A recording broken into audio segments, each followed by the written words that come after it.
Ang life jacket ay nakabalot at nakatagpuan sa ilalim ng upuan. Kung kinakailangan gamitin, isuot ito mula sa ulo. Ipaikot sa katawan ang tali at higpitan sa harap.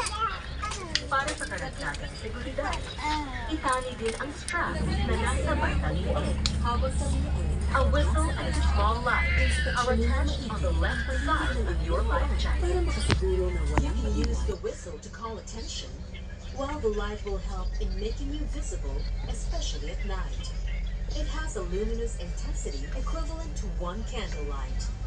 The power supply will last up to 8 hours.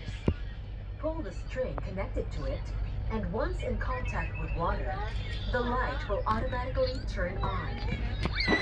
Ang pito at maliit na ilaw ay makikita sa kaliwang bahagi ng life jacket. Ang pito ay magagamit sa pagtawag ng